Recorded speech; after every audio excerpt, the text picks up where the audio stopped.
We challenge you to find a better villa at just rupees 1.29 crores in Kelambakam, Moyamar.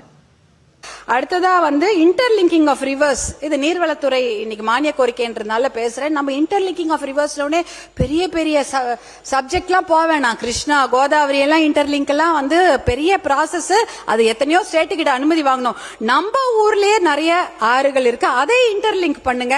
அதுல முதல் திட்டம் பாத்தீங்கன்னா நம்ம மாநிலத்துல முதல்ல பெரிய திட்டம் பாத்தீங்கன்னா பிக்கஸ்ட் வாட்டர் ஸ்கீம், மிகப்பெரிய நீர்ப்பாசன திட்டம் காவிரி குண்டாறு இணைப்பு திட்டம் 2008 அனௌன்ஸ் பண்ணி அதுக்கு வேலை நடந்திருக்கு. ஆனா 3% தான் நடந்திருக்கு. இப்பயும் நீங்க அதுக்கு நிதி ஒதுக்கி இருக்கிறீங்க. இருந்தாலும் காவிரியில இருந்து புதுக்கோட்டையில இருக்கக்கூடிய வெள்ளாறு, ராமநாதபுரத்துல இருக்கிற வைகை ஆறு, விருதுநகர்ல இருக்கிற குண்டாரை இணைச்சிட்டாலே அந்த மாவட்டம் முழுக்க பயன்பெறும். அத்திக்கடவு அவிநாசி திட்டம் 2 அதையும் நீங்க விரைந்து செயல்படுத்த வேண்டும். மேட்டூர் உபரி நீர் திட்டம் நம்முடைய மாண்புமிகு முன்னாள் முதலமைச்சர் எடப்பாடியார் அண்ணன் அவர்கள் கொண்டு வந்த திட்டம்.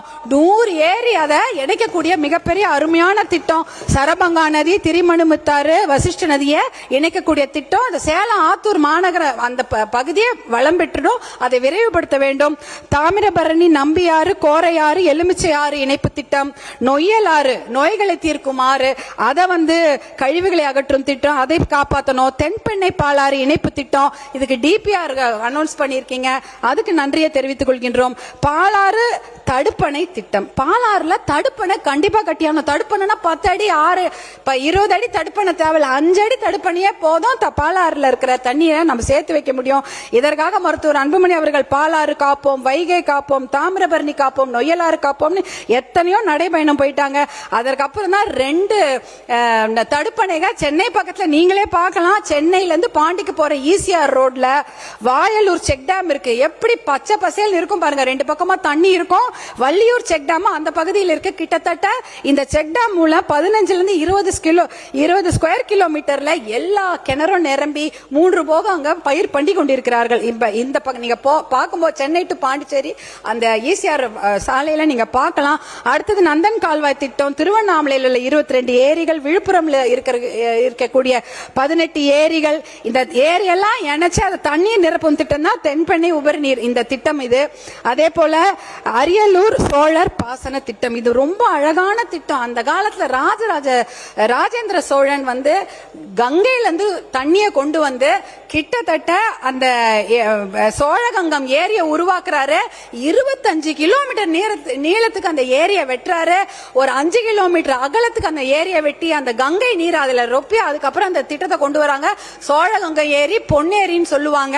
அதுல பாத்தீங்கன்னா கரிவெட்டி ஏரி, சித்தமல்லி ஏரி, செம்பியன் மாதேவி ஏரி, இப்படி இத்தனை ஏரிகளும் அதுல கனெக்ட் ஆகி அந்த திட்டம் ரொம்ப நல்லா இருக்கும். அந்த திட்டத்துக்கு நீங்க மறுபடியும் உயிர் கொடுக்க வேண்டும். ஏன்னா ரொம்ப ரொம்ப முக்கியமான திட்டம்.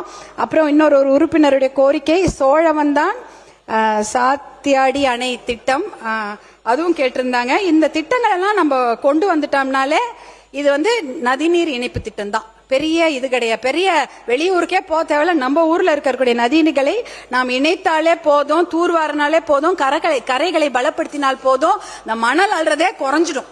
அந்த சட்ட விரோதமாக மணல் அள்ளுவதே குறைஞ்சிரும். இந்த ஏரி குளங்களை தூர்வாரி இதெல்லாம் இணைச்சிட்டாலே இதெல்லாம் ஒரு மிகப்பெரிய திட்டம். இனிமேல் என்னுடைய தர்மபுரி தொகுதிக்கான திட்டங்களை, சிறப்பு திட்டங்களை நான் மாண்புமிகு அமைச்சர்கள் கிட்ட கேட்டுக்கிறேன். என்னுடைய தர்மபுரி தொகுதி மிகவும் பின்தங்கிய பகுதியாகும். இதுல தர்மபுரி காவிரி உபரிநீர் திட்டத்தை செயல்படுத்த வேண்டும் என்று நான் தொடர்ந்து உங்ககிட்ட கோரிக்கை வைத்துக் கொண்டு வருகிறேன். காவிரியில வர உபரி நீர் ஒரு 3 TMC தான். அதை பெரிய பெரிய குழாய்கள் மூலம் நீரேற்று முறையில் கொண்டு தர்மபுரி மாவட்டத்தில் உள்ள 10 அணைகள், 83 ஏரிகள், 769 சிறிய ஏரிகள் உட்பட மொத்தம் 1230 நீர்நிலைகளும் நிரப்பி ஆண்டு முழுவதும் நீங்க விவசாயம் செய்யலாம். அதுக்கு நீங்க வழிவகை செய்ய வேண்டும். இந்த திட்டத்தை செயல்படுத்துவது ரொம்ப ரொம்ப சுலபம். ஏன்னா இனிமேல் நிலம் எடுக்க வேணாம். ஏற்கனவே ஒகேனக்கல் கூட்டு குடிநீர் திட்டத்துக்காக குழாய்கள் அமைத்திருக்கிறாங்க. அது பக்கத்திலே இதுக்கான தனியா குழாய் குழைகள் அமைச்சிட்டாலே போதும், இந்த தண்ணீரை கொண்டு வந்து அந்த பகுதி மக்களுக்கு கொடுத்துட்டா 15 லட்சம் பேருக்கு குடிநீர் வசதி கிடைக்கும். இதன் மூலம் பல லட்சம் பேருக்கு வேலை வாய்ப்பு கிடைக்கும். இதே போல நிறைய திட்டங்கள் பேரை மட்டும் படிச்சிடுறேன். எண்ணெய்கோல் புதூர் தும்பலஹள்ளி திட்டம், தூள்செட்டி ஏரி திட்டம், பஞ்சப்பள்ளி உபரிநீர் திட்டம், சேனேகால் திட்டம், சேனேகால் ஈச்சம்பாடி திட்டம், வாணியாறு உபரிநீர் திட்டம், தொப்பையாறு உபரிநீர் திட்டம், ஆனைமடுவு திட்டம், பொதியன் பள்ளம் திட்டம், வள்ளி மதுரை அணை உயர்த்துதல் திட்டம், மத்தாள பள்ளம் திட்டம், பாளையம்புதூர் ஜெகநாதன் கோம்பை திட்டம், இப்படின்னு நிறைய திட்டம் இருக்கு. சனத்குமாரை கிளீன் பண்ணிட்டா ஒரு நகராட்சி 2 பேரூராட்சிக்கு தண்ணீர், கம்பையநல்லூர், பேரூர், அரூர்னு. தர்மபுரி மாவட்டத்தில் புளோரோசிஸ் ரொம்ப அதிகம். அந்த புளோரைட் தண்ணியில கண்டென்ட் அதிகமா இருக்கிறதுனால எலும்பு வீக் ஆயிடும், பல்லு கருப்பாயிடும். நீங்க பாத்தீங்கன்னா இது வந்து அது ஏரியூர் பெண்ணாகரம் தொகுதியில வருது. அங்க வந்து அதிகமான கிட்னி டிசீஸ் நம்ம தமிழ்நாட்டிலே அதிகம். கிட்னி ஃபெயிலியரும் கிட்னி டிசீஸும் இந்த ஏரியூர்ல அதிகம். இதற்கு ஒரே ஒரு நல்ல திட்டம் மருத்துவர் அன்புமணி அவர்கள் சொல்லியிருக்கிறாரு. ஏரியூர் கூட்டு குடிநீர் திட்டத்தை நீங்க செயல்படுத்த வேண்டும் என்று அன்போடு கேட்டுக்கொள்கின்றேன். ஒகேனக்கல் கூட்டு குடிநீர் திட்டத்து கூட 3வது ஃபேஸ் தயாரா இருக்கு. அதை விரைந்து செயல்படுத்துமாறு அன்போடு கேட்டுக்கொள்கின்றேன். தர்மபுரி மாவட்டத்தில் உள்ள ஏரிகள், கால்வாய்கள் பல ஆண்டுகளாக தூர்வாரப்படவில்லை.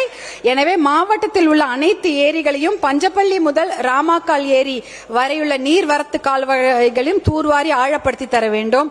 தர்மபுரி மாவட்டத்தில் நல்லம்பள்ளி ஊராட்சி ஒன்றியம் இருக்கிறது. இங்க இண்டூர் தான் பெரிய இண்டூரை மையமாக கொண்டு 12 ஊராட்சிகள் இருக்கு. 1 லட்சம் பேர் இருக்காங்க.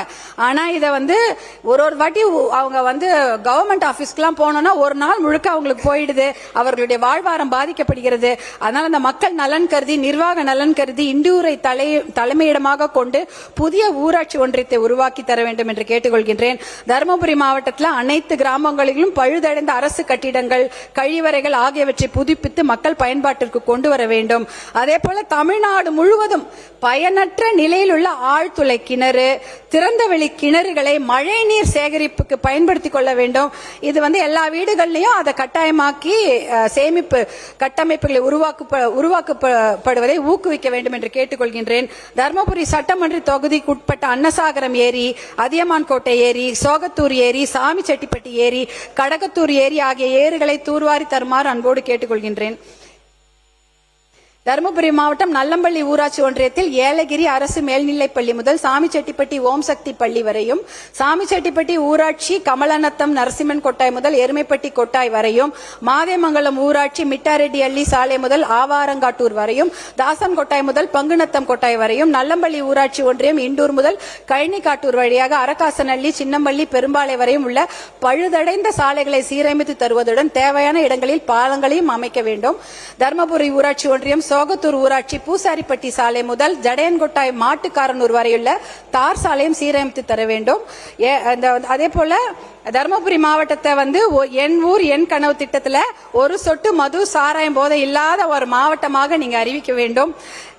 அப்புறம் தருமபுரி அரசினர் கலைக்கல்லூரி வளாகத்தில் 2 நிமிஷம் கலைக்கல்லூரி வளாகத்தில் புதிதாக அரசினர் பெண்கள் கலை மற்றும் அறிவியல் கல்லூரி உருவாக்கி பெண்கள் இடைநிற்றலை கண்டிப்பாக குறைக்க வேண்டும் என்று அன்போடு கேட்டுக்கொள்கின்றேன்.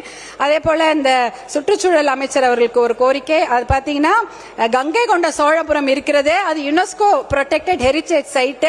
அது பக்கத்திலேயே சோழகங்கம் ஏரி, பொன்னேரி இருக்கிறது. அதையும் சுற்றுலா தலமாக அறிவிக்க வேண்டும். அதே போல செஞ்சிக்கோட்டையும் வந்து யுனெஸ்கோ ஹெரிடேஜ் சைட். அது பக்கத்தில் திருவண்ணாமலை மேல்மலையனூர் வரவங்க செஞ்சிக்கோட்டைக்கு வரா மாதிரி சுற்றுலா தலமாக அறிவிக்க வேண்டும். வத்தல் மலையும் வந்து ஒரு சுற்றுலா தலமாக அறிவிக்க வேண்டும். அப்புறம் வந்து மாண்புமிகு வருவாய்த்துறை அமைச்சர் அவர்களுக்கு என்னுடைய பணிவான வேண்டுகோள். தர்மபுரியில குறும்பர் சமுதாயத்தை சேர்ந்த நிறைய பேர் இருக்காங்க. அவங்க வந்து எஸ்டி சர்டிபிகேட் கேட்டுக்கொண்டு இருக்கிறார்கள். ரொம்ப காலமாக கேட்டுக்கொண்டு இருக்கிறார்கள். அவங்களால பள்ளிக்கூடத்துக்கோ கல்லூரிக்கெல்லாம் போக முடியல. ஒரு முறையும் கோர்ட்ல போய் கேஸ் ஆர்டர் வாங்கிட்டு தான் வந்து படிக்கிறாங்க. அதை நீங்க தாயுள்ளத்தோடு கருணை பரிசீலனை செய்து அதை வழங்க வேண்டும் என்று கேட்டுக்கொள்கின்றேன். இந்த நான் சொன்ன இத்தனை திட்டத்துக்கும் 1 லட்சம் கோடி ரூபாய் ஆகும் தான். எனக்கு நன்றாக தெரியும். நம்ம கடன்ல தான் தமிழ்நாடு அரசாங்கத்துல நம்ம ஓடிட்டு இருக்கோம். கடன் வாங்கி தான் சம்பளம் கொடுக்குறீங்க, கடன் வாங்கித்தான் ஓய்வூதியம் அரசு ஊழியர்களுக்கு தரப்படுகிறது. கடன் வாங்கி தான் கடனையே அடைக்கிறோம். அதானே, கடன் வாங்கி தான் ஹாஸ்பிட்டலு, ரோடு, மேம்பாலம் எல்லாம் கடன். அப்படி இருக்கும்போது 1 லட்சம் ரூபாய் கடன் வாங்கி இந்த ஏரி திட்டங்களை நீங்கள் கண்டிப்பாக செய்ய வேண்டும். நான் கான்பிடென்ட்டோட சொல்றேன் அமைச்சர் அவர்களே, மாண்புமிகு பேரவைத் தலைவர் அவர்களே, கண்டிப்பாக இந்த கடன்களை 10 வருஷத்துல அடைச்சிடலாம்.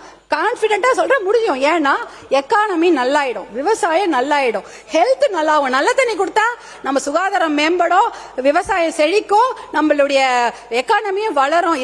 இதெல்லாம் மனதில் வைத்துக்கொண்டு இந்த திட்டங்களுக்கு முன்னுரிமை தருமாறு நீர்வளத்துறை அமைச்சர் அவர்களுக்கு கேட்டுக்கொண்டு, எனக்கு நீதி வழுவா பேரரசர் போல இவ்வளவு நேரம் எனக்கு பேசுவதற்கு வாய்ப்பு கொடுத்த மாண்புமிகு பேரவை தலைவர் அவர்களுக்கு என்னுடைய மனமார்ந்த நன்றியை தெரிவித்துக் கொள்கின்றேன். நன்றி. We challenge you to find a better villa at just rupees 1.29 crores in Kelambakam, Moyamar.